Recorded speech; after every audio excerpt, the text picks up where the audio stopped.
Good evening, ladies and gentlemen. We would like to welcome our guest speakers for this evening, Ciara Manning, Ryan Paul, and Brett Kelly. So, Ciara Manning is a PhD candidate at UConn University. Ryan Paul is a research fellow at Rothman Orthopedics currently, and Brett Kelly is currently in the pharmaceutical field looking for a sales position. So, without further ado, let's get this going. And tonight, we're going to kick this off with a great presentation. So now we're going to have Ciara go first, and we are going to get this going. How you guys doing tonight? Pretty good. We're doing good. Just ate some dinner. Amazing. All right. Ciara, I think you're going first, yes? Yep. All right. All right. So hello, everyone. For those of you who don't know me, I graduated from Temple in 2019, and I just completed my first year of my master's at the University of Connecticut, and I'm currently in my second year. I'm doing research with the Corey Stringer Institute, and so I'll tell you guys a little bit more about my experience so far. So in my graduate program so far, I've done a lot of research. I got to help with a lot of studies doing exercise in the heat, looking at just some things that take place when people exercise in the heat and how their bodies adapt to it. And right now, I'm mostly focusing on my thesis. And so for my master's thesis, I'm looking at autonomic nervous system recovery following prolonged exercise in the heat. I'm specifically asking 3 different questions, and those are looking at the effects of different cooling modalities on how the heart recovers, the effects of fluid replacement strategies. So if someone drinks ad libitum, so as they feel thirsty, or if we prescribe them a fluid replacement plan to make up for any fluid they lost during exercise. And then I'm also looking at just the duration in which impairments persist in the heart after exercise in the heat. So here is a bunch of pictures. Basically, this is what I've been doing. I've been living in the lab, which I'm very happy to say that. So this is the Mission Heat Lab at KSI. So we have people wearing Army uniforms and they're exercising in the heat for a very long time. And we have 3 different cooling modalities that we're looking at. We have the forearm immersion tub, which is the middle rectangle, if you guys can see that. So we'll fill that up with water. We try to keep, yep. Black tub, correct? The black tub, that's the cold water immersion tub. So we're not using that in this study, but we keep it there because that's the gold standard if someone is suffering from an exertional heat stroke. So we always keep that there for safety reasons. The forearm immersion tub is 2 pictures to the right. Yep, and so they'll just dip their arms from their elbows to their hands in this water for 30 minutes and keep moving their arms around to oscillate the water. We try to keep the water around 20 degrees Celsius. And then the third cooling modality is this fan in the bottom right-hand corner. And so this is a mist fan. So you can see there's a little hose hooked up around it. So we'll spray cold water from that fan onto the participant. And then here is our water bottle. So we're basically either prescribing people a fluid replacement strategy or we're letting them drink how they normally would, and we're seeing if that makes a difference. And we're assessing the changes in their heart's recovery, and how we're doing that is we're looking at their heart rate variability. So we do that by hooking up an ECG, which is the picture of the table and the computer. So we'll have subjects lay down for 10 minutes and we'll record an ECG just to see any variation in their heartbeats. So that's a brief overview of the topic. That's what I've been doing mostly this whole semester, and it's going really well. We're at prime time data collection right now, so I'm really looking forward to actually analyzing the data and seeing what we find. That is incredibly interesting what you're doing right now. And I believe you started with your master's degree and how did that process start with you going from your master's to your PhD?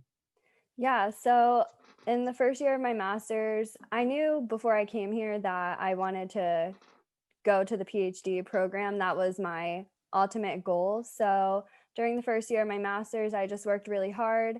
I tried to get involved in as many different projects as I could just to kind of see exactly what I was interested in. And then I just spoke with my advisor and we discussed any potential opportunities to continue on to the PhD program. So I'm currently in the application process right now, applying for the PhD program.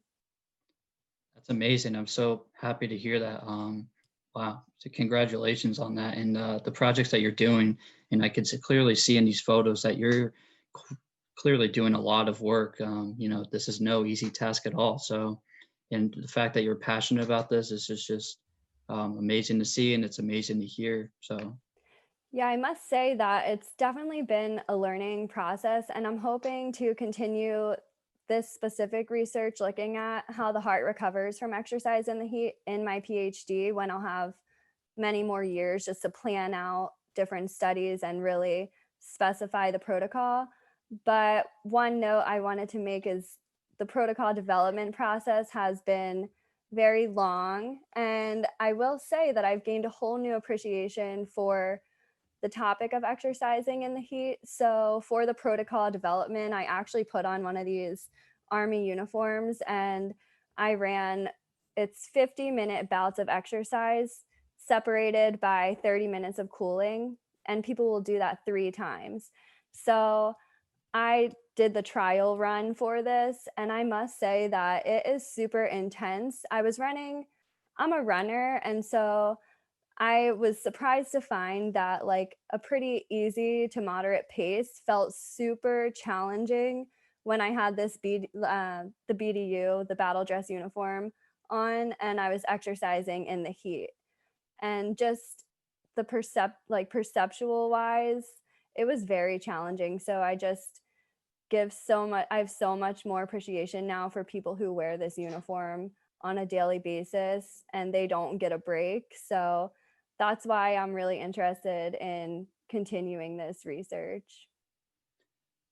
yeah, it's no joke what you know, our, our men and women do on a daily basis with wearing this uniform and doing it while, just running all around the world essentially with this uniform on. It's quite incredible to see. And with your populations that you're working with, do you primarily work with the armed forces or do you also work with professional athletes? Because I see Dwayne Wade's name right there. So I was just curious to see. Yeah, he's one of the founders of our lab. And so we do work with many different groups. One of them is primarily like the occupational side of things, so the Army, and we try to um, collect data for different occupations too, not just the Army, but also like firefighters or anyone who's really wearing these heavy uniforms that don't really allow their bodies to get rid of the heat. But we also work with athletes. We've done a lot of studies with soccer. Um, One study we have going on right now is looking at cooling in a more athletic setting. So trying to simulate like an actual game as far as running intensities go. Um, yeah, so we do athletes and occupational like war fighters and also just like everyday people too who exercise. Right. So, how do you guys kind of like go about the process of simulating all of these scenarios for, gameplay or when our armed forces are in scenarios where, they're in combat or, you know, how do you guys Yeah, draw up those scenarios? that's a great question. So it really does go into the protocol development. So for the study that I'm working on right now with the Army, we want this to be a long duration study because they're in the heat for a very long time. And the intensities we pick are going to be more moderate just because that's typically, they're not sprinting, so it's more like steady state exercise for a longer duration. So we just kind of take that into account when we're picking the protocol. And then for like athletic situations, we will pick more like sprinting, more intervals, so we'll have them be sprinting at a very high speed and then slowing down, and it might be a shorter protocol, but it's very intense. Yeah, wow. These are things I never would have really thought of. I mean, I've read books such as Ultimate MMA Conditioning by Joel Jamieson. He basically talks about the most overlooked system, the aerobic system for, training it effectively, and how having knowledge of reading heart rates is just so imperative with drawing up these kind of scenarios. Would you agree with that? Where do you come up with that? Yeah, I definitely agree with that. When we're doing these studies, we actually have like a minimum aerobic fitness level for our participants. And also, that is one of our main variables that we'll try to match groups with, because aerobic fitness is one of the biggest factors in people like getting acclimatized to the heat and their bodies being able to thermoregulate properly. If someone has a higher aerobic fitness, then they are definitely more capable of dissipating heat and exercising more safely in the heat. Right. Yeah, that's so many different variables to keep track of. I bet it's overwhelming, but at times you know, this is the reason why you do these studies, just to make sure that these athletes don't get to the point where, they get in really dangerous situations, and so that you can maximize their performance. So, Yeah, definitely. yeah. All right. So I will move this presentation forward. What is this photo right here? What is this? Uh, yeah, so this is a supraspinatus tendon. The supraspinatus is one of the rotator cuff muscles, and it's commonly injured with like rotator cuff tears and all. You got the acromion right on top, so it gets pinched pretty often. But in uh, the way I started doing research was with images just like this. I got sent a huge folder, and if you hit the right arrow a couple times, Mike, some lines will show up. I think 5 times. Yeah, so I basically just had to go through a big folder of images and put specific lines in specific places like this, because the frequency of those white lines going left to right can differ between one arm to the other, one person to the other. And we were trying to see if that can also change throughout a season. So from the beginning to the middle to the end of a swimming season in experienced swimmers. And then on to the next slide, there should be some more ultrasound. So this is we're looking at the bicipital groove. So the groove in the shoulder where the biceps tendon comes up and inserts. If you click again, I think it'll zoom in. Yeah, so all that black stuff to the bottom right corner is going to be the bone of the humeral head. So the white on top is where the light is reflecting off that bone. But then if you click again, it'll circle the biceps tendon itself. Yeah, so got sent another big folder and had to circle all those bicep tendons. So this was trying to see if the dominant arm in baseball players had a different orientation of biceps tendon than the non-dominant arm of the baseball player, because the non-throwing arm is a perfect control. You've got the same person, the same genetics, same body weight, same life experience. The only difference between those arms is that the throwing arm had the forces of pitching. So to compare the non-throwing arm to the throwing arm, you're basically isolating the adaptations to pitching. And then if you click again, I think a rat will show up. One more time. Yeah. I think if you click again, it'll play. Oh, never mind. Can you click on the video? Will that do anything? Okay, never mind. Can you go back to that? Let me escape. Yeah, it was a video, but that's okay. Okay. So cool. All right, back to the rat. As see You were with the- saying? Yeah, so I also did research up at the med school. This rat in this cage, he kind of sits there like he is in this picture and waits, but then every 30 seconds or so, maybe a clicking starts happening. And then once he hears that clicking, it knows to pull that lever that's right to the left of its nose.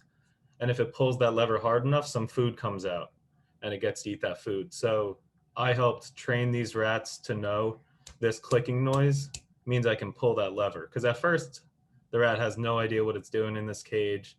But eventually you train it enough and it knows, oh, I hear some clicking. I got to pull that thing real hard. And then after a couple weeks, couple months, a rat actually has a shoulder that it prefers to pull with. And then you can see the changes due to all that high force pulling in the rats. So you're kind of simulating overuse injury, and it actually specifically simulates carpal tunnel syndrome. And then the next slide is what I'm doing now. So by researching with the rats and with the ultrasound images, the professor I worked under for the ultrasound images, Dr. Stephen Thomas, was the biomechanics professor at Temple. Now he is the head of the exercise science department at Thomas Jefferson University. He got me in touch with Rothman Orthopedic Institute about a position I can do for my gap year until I hopefully attend medical school. So Rothman is the hospital for the Eagles, Sixers, Phillies, and Flyers. I luckily get to work under a lot of the doctors that take care of these teams. So I found some recent news that Rothman surgeons took care of. For example, Ben Simmons had surgery for a loose body in his knee, and a doctor that I work under, Chris Dodson, was the surgeon that performed that. And then October 2nd, Reese Hoskins underwent Tommy John surgery, but with an internal brace, so kind of like a piece of metal instead of using a ligament like they commonly use the palmaris longus, the one that pops out when you squeeze your hand real hard. So they use the metal instead, so it's not really the same procedure, but they're thinking that may be a better thing for Reese specifically. And that was done by another doctor I work under. At Rothman, I enroll patients into a lot of randomized control trials. So we have studies where a patient would randomly get one type of suture versus the other. And then by answering follow-up questions, we get to see, is this one type of suture really better than this other type of suture? We've also got a randomized control trial for melatonin after rotator cuff repair. So half of them will get some melatonin and half of them won't. And then we're going to see if melatonin helps with recovery after that. And then there's a bunch of studies I'm working on that aren't enrolling patients, but more of looking at the data that we already have in the hospital system. So one study, there's this thing you can measure on MRI or X-ray called the Caton-Deschamps ratio, which is the distance from the top of your tibia to the base of the patella, and then from the base of the patella to the top of the patella, basically. And the larger that ratio is, the higher your patella sits in your knee. And it's thought that the higher that ratio is, the more likely you may get some future knee injuries or some knee surgeries. So I've been working on some studies with that. I'm also working on starting some studies that will look at the posterior capsule, which is some ligaments in the back of the shoulder, and seeing if that relates to future injury in baseball players. So in baseball players, it's thought that the rotator cuff, the posterior rotator cuff, causes a lot of shoulder tightness in these pitchers. So they might pitch a game and usually they can get all the way to here, but after the game, they might lose 10 degrees or so. And it's thought that that tightness that pulls the arm up a little is heavily due to the rotator cuff, but the posterior capsule might be involved as well. So this study is going to look at posterior capsule thickness and see if it relates to future injuries in these professional players. Yeah, been there a little over 2 months now. It's been great. Definitely a big learning curve. The first couple weeks, even just calling patients was difficult, but now you have the methodologies for the studies down, so you just call and you don't have to look up, oh, you're getting a survey at 2 weeks, also 6 weeks and 3 months. You just have it down. And then some of these studies with data that's already collected, you get a big spreadsheet, maybe like 25 columns of data for 700 different patients. And I was just like, I have no idea what to do with this. But eventually, yeah, you figure it out. So yeah, probably by like week 4, I was comfortable, but the first 3, a lot of like figuring things out and asking questions. So like, what were some of the things that you've really had to kind of overcome, and what were some of the things that you had to learn in order to kind of like adapt to this new environment for Rothman Orthopedics? Yeah, one big thing was like I'm used to doing shoulder research, like the rats and the ultrasound imaging was all shoulder, but most of the studies I'm on now are knee. So just familiarizing myself with these procedures, like I know of ACL reconstruction, but I didn't know much about it. And then there's also a surgery we do a lot of research on called the medial patellofemoral ligament reconstruction. And that's a ligament on the inner side of your knee that attaches onto the patella. And with patella or kneecap dislocations, a lot of them are lateral or towards the outside of your body. But since the medial patellofemoral ligament is on the medial side of the knee, it kind of restricts that from happening. So if your patella wants to move laterally, a strong medial patellofemoral ligament can restrict that. So by performing a reconstruction of that ligament, you're preventing lateral instability. But just stuff like this, I was completely unfamiliar with because I was a shoulder guy before this. And then other than that, just getting comfortable with the software. There's about 4 or 5 different softwares that are used for different things. Like you use this one to identify the patients that your doctor is meeting next week, but then you use a different one to access that patient's data, like what their procedure is and the details, why are they getting this procedure, is all in a separate software. And then there's a different software to see their MRIs and their x-rays, a different software to look at their patient reported outcomes. So like pain scales, function scales. I'm still learning that stuff. Right, and these softwares are just like kind of like computing data and analyzing this for your research project so that you don't have to manually do it. Is that correct? Or No, even simpler than that. It's just the kind of stuff that doctors use just to see their patient data. Uh, Luckily, we have a biostatistician to help with actually looking at the data, but these softwares are more just for collecting the data, like just having access to the images in general. Like there's one specific software to pull up the pictures. Interesting. Yeah. And what are loose bodies in the knee? Yeah, I've never heard of that term. A loose body could be tissue. It could be connective tissue.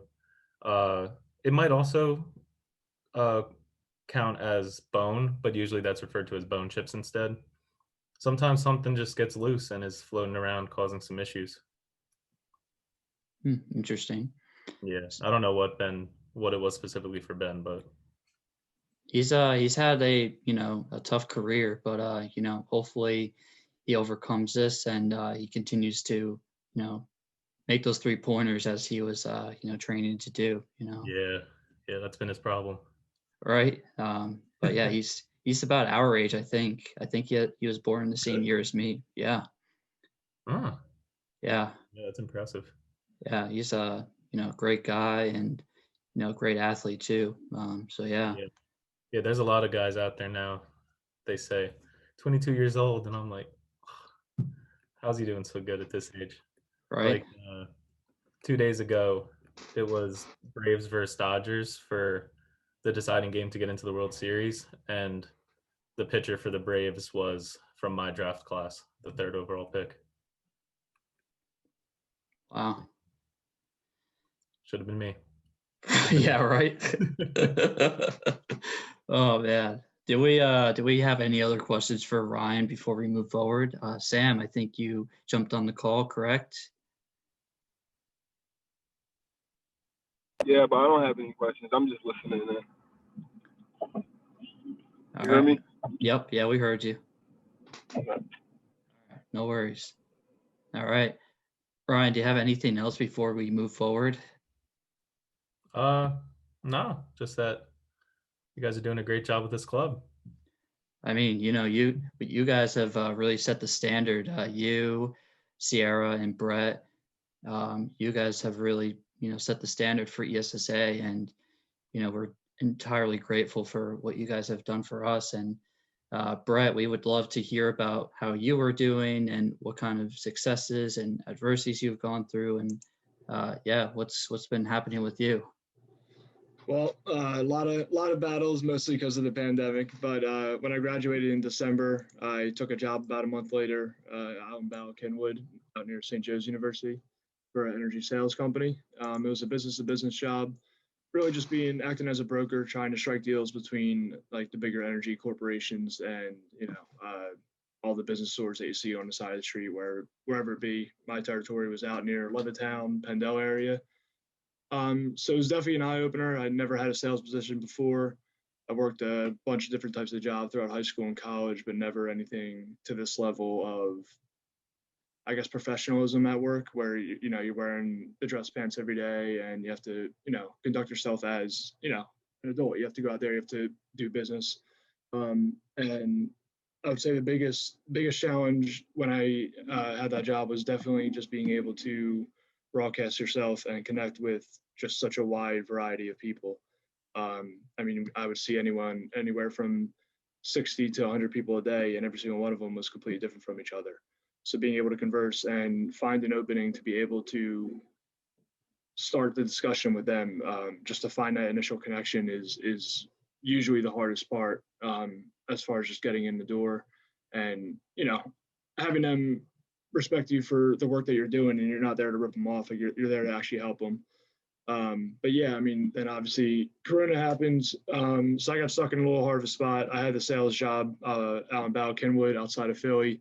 I'm originally from South Jersey, and then my lease was ending this past summer in Philly. And I mean, obviously, I had no idea where this pandemic was going to go. I had no idea what direction it was going to take. So I couldn't afford to just put myself up in an apartment back in Philly again without having any direction of if I was going to even have work or not. So I had to move back home. I've been applying to jobs. So the reason in the first place I even took the energy sales position is because I have ambitions. I want to become a medical sales rep or pharma rep. I want to do more of the sales side of the medical field. Originally in college, I planned on doing more of a grad school approach, but I found out about medical sales and pharma pretty late, and about like the opportunities that they have and all the companies that are involved. I really didn't think it was as big as what it was. I can't really remember any classes talking about it, or just kind of something I kind of picked up on through family friends. So I looked at it as, I'm going to try this. Let's see how it goes. I can always fall back on grad school. I only need about a semester left of undergrad credits before I'd be able to go for PA in grad school. So just kind of winging it. Just want to see how the sales goes. It seems fun. It's definitely out of my comfort zone. Not a business major, obviously. Exercise, so it's definitely different. And then yeah, I mean, just for the meantime, I'm bartending. Just kind of threw that in as whatever. But for looking forward, I guess it's the next. If you want to click forward, yeah. So I mean, really, right now is just I'm making the money as I can. With what I'm given, and then on my off days, I'm just applying. I'm just trying to get into the field. The hardest part now is that the biggest requirement is experience, and that's why I took the sales job in Kenwood with the energy company. They need experience, and it's a real pinch because even talking to people on LinkedIn that are also applying for medical device sales and pharma, people's experience has gotten cut short. So, I mean, I only have a couple months from the previous position, and it's just a little unfortunate because, you know, if nothing happens, I would have 6 months or 8 months or whatever it is of experience already under my belt, when really that's not where we're at. But I mean, there's also companies, I mean, and this is more so just as like a fun fact for if anyone watches this that is into medical sales. Companies like ADP, Xerox, and Paychex, there's bigger corporation companies that have nothing to do with medical, that a lot of medical companies look at for training. When you have previous work with a company like ADP, like I interviewed with ADP with the sales position for them, and they're not even in the medical field, but I knew going into it that if I can get a year, 2 years down with a company like ADP, you're much more desirable for a bigger medical company, just because it's just specifically their training is just so good that they respect it that much that it puts you ahead of the other competition. So just really trying to get into one of the bigger medical companies, or just getting into one of the companies that they're looking at for that previous experience and training. And then again, with time, I mean, either the medical sales turns out or it doesn't. I mean, if things keep going the way it is, then I can always go back to school. I mean, if everything keeps going south, then, you know, I know school's still going to be open. They'll still take my money to take a couple classes. So that's still on the table too. But right now, definitely leaning a little more towards the sales side. So what kind of like made you, make that switch from kind of like exercise science and going into the sales side of things? Like what kind of like made you make that change? Um, I would say the biggest factor on me trying to do sales first before grad school was, I think, I don't know if it's just like the timing of it, but I bumped into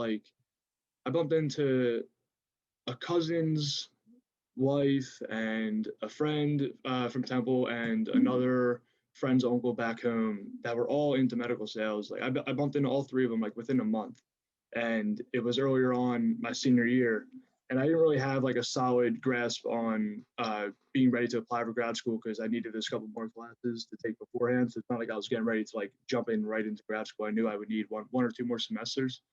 And I just started talking to them, and it just kind of made sense to me. It seemed like something I thought I can excel at.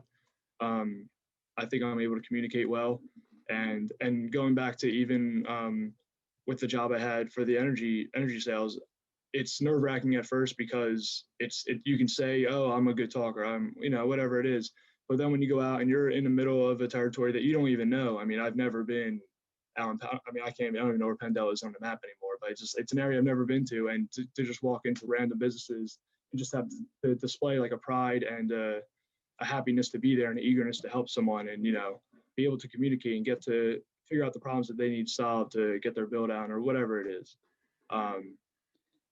That was appealing to me. I think it went well. I mean, at first it's definitely nerve wracking. You definitely sweat it out a little bit, but just being able to talk to people is something that I think is enjoyable, and then can also lead to a lot of success if you keep going at it. So Yeah, it's absolutely amazing how, you take an appreciation for getting to know all different kinds of individuals. And you just mentioned before that, you had like 40 to 60 clients a day, and every one of them was unique and different in each one of their ways. So what are some of the ways, like what kind of advice would you give somebody that kind of struggles with interacting with people on a daily basis, and how you can overcome that barrier? you got to find a line between pushing too hard and, I mean, as far as sales go, I don't want to say you're going to be like a rollover or whatever, but you got to find a line between being a pushover and pushing too hard. You don't want to offend someone by coming on to them too strong, be like, hey, like, do this. But at the same time, you're there for business. You have to get your points across. There's things that they need to understand, that you're there to help them. You have a job to do. You're not just there scamming them. It's, this is a legitimate thing. And sometimes you have to prove that because people get thrown off. But yeah, I mean, any common ground that you find. I mean, it's little things. Like if I walk into a barbershop and they have baseball memorabilia up on the wall, I start talking baseball. I mean, I love baseball, so it's little things, and it sounds corny. And even when my coworkers first told me that when I got there, about just finding little keys, whatever it is, along the dialogue or throughout the business itself, that you can connect with. It seemed corny at first, but it works because people, it's a matter of trust. They want to see that you're like an actual person. You're not just reading off a transcript of, hi, I'm Brett. I'm here to do this for you. It's more personal. You know, you can connect with anyone, then they're more likely to respond to you. Yeah, you definitely don't want to come off as a robot because, I think the hardest part for me as a student at Temple has been, going through this whole process of being in my classes and people just don't turn on their cameras. I think there's just such a huge component of just seeing a face and putting a name to a face. That's The same way. I mean, in Zoom, I mean, I haven't personally had to go through it, but a bunch of my friends I've seen. I mean, I've been over the houses while they're on Zoom and everything, and there's so many blank screens, and it's just upsetting because you're going from in person and seeing everyone to now you're not even in person, and I mean, half the class isn't even showing their face. You're talking to black, like you're not. There's nothing there. So yeah, I've thought about that a couple of times. I made that connection a couple of times too. Yeah, I mean, it's just, I think it's just a great way to kind of like get yourself back into making the best out of the situation, just being physically present and just showing that you're alive, you're there, and you just want to get some kind of connection, just something out of all of this. Yep, exactly. Yeah. Let's see. And do you have another slide after this? No, just a little background on my previous work, and then obviously where the goal is at. Right, and I think that is the presentation. So I'll stop sharing, and we are still in that view, the speaker view. So amazing. Do you guys have any last closing thoughts? Let's start with Ciara.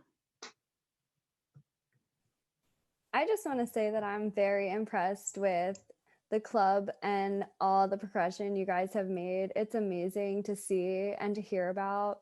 And just feel free to reach out if anyone has any questions about anything I'm doing. I think my biggest takeaway for any students right now is just to find what you're interested in, and that might change. So just being open to that possibility.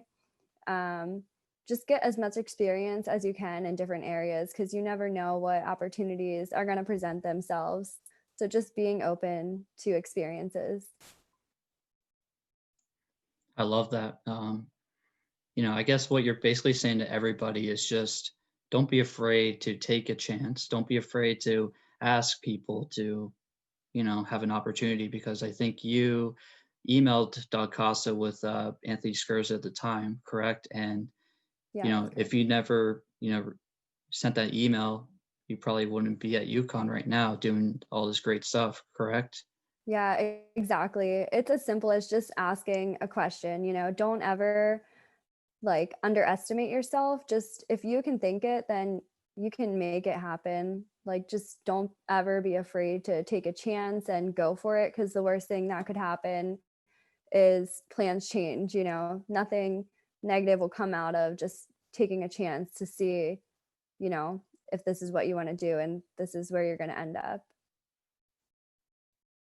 It's a very positive way of looking at it. Obviously life isn't full of rainbows and sunshine all of the time, but I think it's just so important to think in a positive framework, just like you are doing right now, Ciara. That's absolutely great. Thank you for sharing. And Ryan, what kind of closing remarks do you have? Yeah. The club's doing good stuff. Some pretty cool Instagram posts. You had us transition in and out. I don't even know how to do that. Yeah, gaining experience. The worst that happens is somebody says no. And if you can make it in person, that's better. But if you're just going to send an email, there's no point in not taking just a couple minutes to send an email and hope for a response. If you are interested in baseball, med school, or shoulder and elbow research, you can contact me, Ryan Paul at temple.edu. So Temple still has that email activated for you? Yeah. Wow. Yeah, it's been the main one. I That's heard amazing. from somebody that as long as you keep using it, you can keep it, but I hope that's true. Yeah, it's very generous of them. And by the way, the person in charge of making all these flashy flyers is our new communications chair, Connor Lordy.